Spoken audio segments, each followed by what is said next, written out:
pagtulong natin ay nasa pangalan ng Panginoon. Siya ang lumikha ng langit at lupa.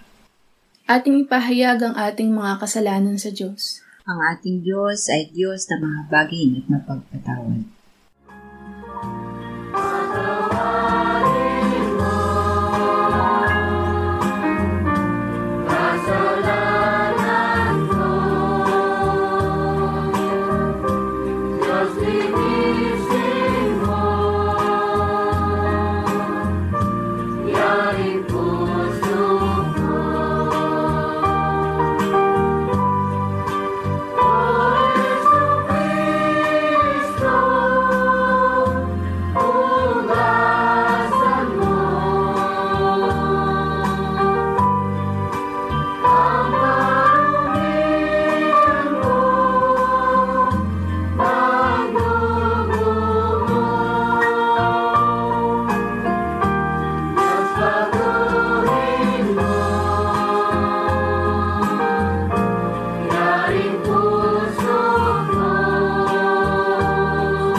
Mapalad ang tao na pinatawad na yaong kasalanan at nalimot na rin ang kanyang nagawang mga pagsalangsang.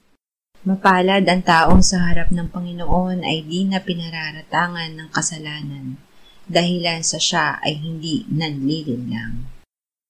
Noong hindi ko pa naipahayag yaring kasalanan, sa buong maghapon ako'y nananangis sa matinding lumbay. Sa araw at gabi, bigat ng kamay mo ang nararamdaman. Ano pa't wala nang nalalabi akong lakas sa katawan. Hamog ang kaparis, dagling na tayo sa sikat ng araw. Ako ay lumapit sa iyong harapan at salay inamin. Ang aking nagawang mga pagsalansang di ko inilihim. Pinagpasyahan ko ang lahat ng ito sa iyo'y idaing at aking natamo ang iyong patawad sa sala kong angkin. Mga minamahal, sinasabi sa unang Juan, Kabanata 1, Talata 9, kung ipinapahayag natin ang ating mga kasalanan, maaasahan nating ipatatawad sa atin ng Diyos ang mga ito at lilinisin tayo sa lahat ng ating kasamaan sapagkat siya ay tapat at matuwid. Salamat sa iyo, O Diyos. Pinatunayan mo ang iyong pag-ibig sa amin nang si Kristo ay mamatay para sa amin noong kami mga makasalanan pa. Ngayon ay buksan mo ang aming mga labi at kami ay magpupuri sa iyo. At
Isayas 51:4-6. Makinig ka sa akin, bayan ko, at pakinggan mo ako, bansa ko, sapagkat magmumula sa akin ng isang kautusan at ang aking katarungan bilang liwanag sa mga bayan. Ang aking katuwiran ay malapit na, ang aking kaligtasan ay humayo na, at ang aking mga bisig ay hahatol sa mga bayan. Ang mga pulo ay naghihintay sa akin, at sa aking bisig ay umaasa sila. Itingin ninyo ang inyong mga mata sa mga langit, at tingnan ninyo ang lupa sa ibaba, sapagkat ang langit ay mapapawing parang usok, at ang lupa ay malulumang parang bihisan, at silang naninirahan doon ay mamamatay sa gayon ding paraan. Ngunit ang pagliligtas ko ay magpakailanman, at hindi magwawakas ang aking katuwiran. Walang hanggang pagliligtas. Ang Panginoong Hesus ang salita ng Diyos. Sa simula ay ang salita, at ang salita ay kasama ng Diyos, at ang salita ay Diyos. Sa simula ay kasama na siya ng Diyos. Siya ang kordero ng Diyos na nag-aalis ng kasalanan ng sanlibutan.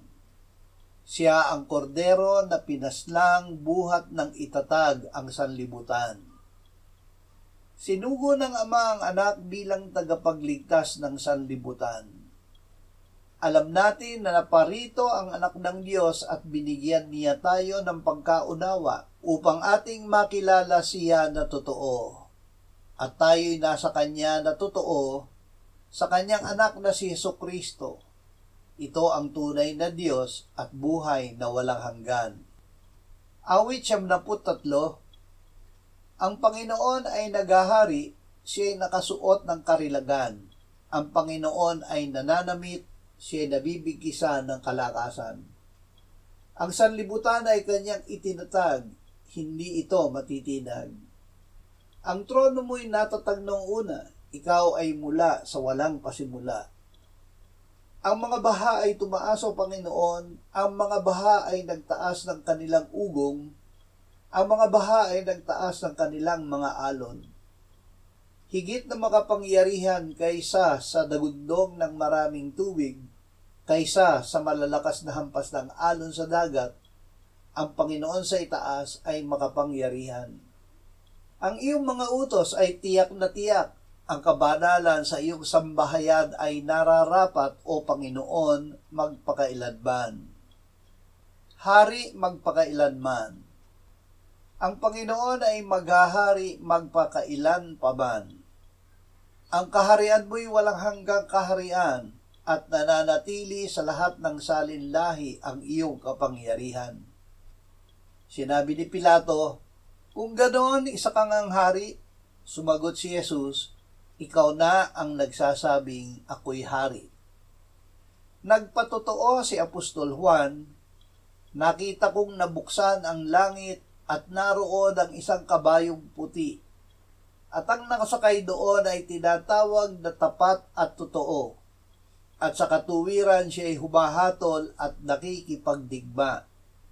Siya ay nakasuot ng damit na inilubog sa dugo, at ang kanyang pangalan ay tinatawag na ang salita ng Diyos.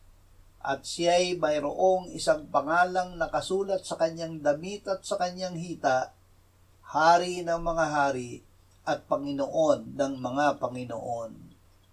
Judas 24:25.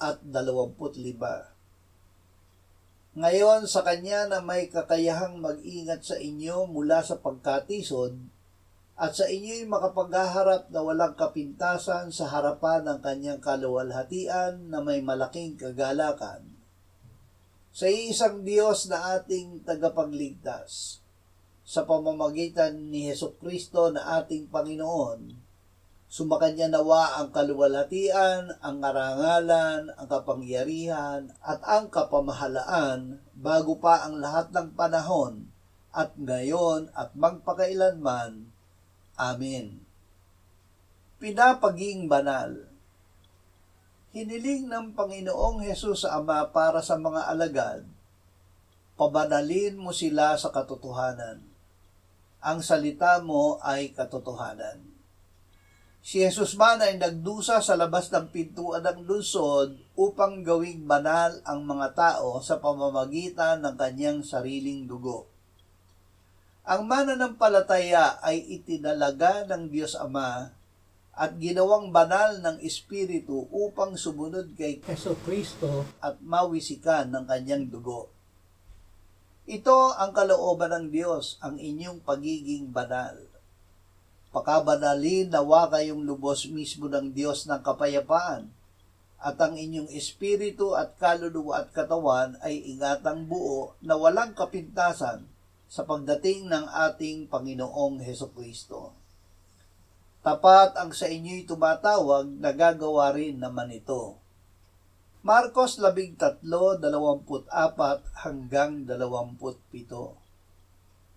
Ngunit sa mga araw na iyon, pagkatapos ng kapighatiang iyon, magdidilim ang araw at ang buwan ay hindi magbibigay ng kanyang liwanag, at malalaglag ang mga bituin mula sa langit, at mayayanig ang mga kapangyarihan sa mga langit. Pagkatapos makikita nila ang anak ng tao na dumarating sa mga ulap na may dakilang kapangyarihan at kaluwalhatian. Pagkatapos ay susuguin niya ang mga anghel at titipunin ang kanyang mga hinirang mula sa apat na hangin, mula sa mga dulo ng lupa hanggang sa mga dulo ng langit. Ang Panginoong Hesus ay magbabalik. Habang ang mga alagad ay nakatingin, ang Panginoong Hesus ay dinala sa itaas at ikinubli ng ulap sa kanilang paningin. May dalawang lalaki ang tumayo sa tabi nila na nakaputing damit at nagsabi, "Bakit kayo nakatayong tumitingin sa langit? Itong si Jesus na dinala sa langit mula sa inyo ay darating na gaya rin ng inyong nakita niyang pagpunta sa langit." May mga kapighatiang darating bago bumalik ang Panginoon. Ngunit sinabi niya, pagkatapos ay makikita nila ang anak ng tao na dumarating na nasa isang ulap na may kapangyarihan at dakilang kaluwalhatian. Kapag nagsimulang mangyari ang mga bagay na ito, tumingala kayo at itaas ninyo ang inyong mga ulo, sapagkat malapit na ang katubusan ninyo. Malapit na. Ang mga nagaganap ngayon sa mundo na mga bagyo, baha, lindol, mga digmaan at iba pang kapighatian ay pahiwatig na malapit nang bumalik ang Panginoong Hesus. Siya ay malapit na, nasa pintuan na. Gayunman, ang eksaktong araw at oras ay walang nakakaalam, kahit ang mga anghel sa langit, kahit ang anak, kundi ang Ama.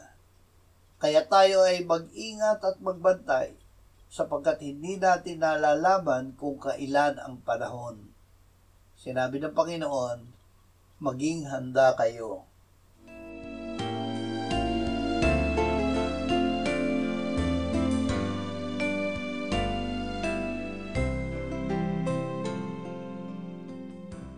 Manalangin tayo. Panginoong Hesus, sinabi mo, malibang kainin ninyo ang laman ng anak ng tao at inumin ang kanyang dugo, kayo ay walang buhay sa inyo. Ang sino mang kumakain ng aking laman at umiinom ng aking dugo ay may buhay na walang hanggan, at akin siyang muling bubuhayin sa huling araw. Sapagkat ang aking laman ay tunay na pagkain, at ang aking dugo ay tunay na inumin.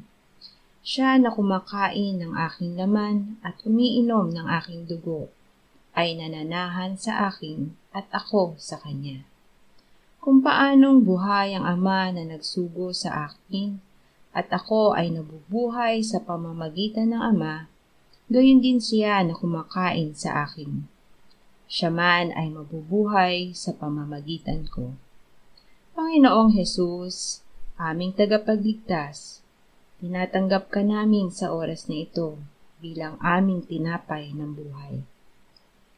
Tinatanggap namin ang iyong katawan na ipinako sa krus, namatay inilibing, pinuhay na muli at iniakyat ng Ama sa kanyang kanan sa langit bilang aming tunay na pagkain. Tinatanggap namin ang iyong dugo na nabuhos sa ikapagpapatawad ng aming kasalanan bilang aming tunay na inumin. Manahan at mabuhay ka sa amin upang kami ay mamuhay sa pamamagitan mo kung paanong ikaw ay namuhay sa pamamagitan ng Ama. Salamat, Ama, sapagkat dahil kay Kristo, kami ngayon ay nakapamumuhay kasama mo kaisa ng Espiritu Santo. Sa iyo ang lahat ng kalwalhatian, ngayon at magpakailanman. Amen. Salamat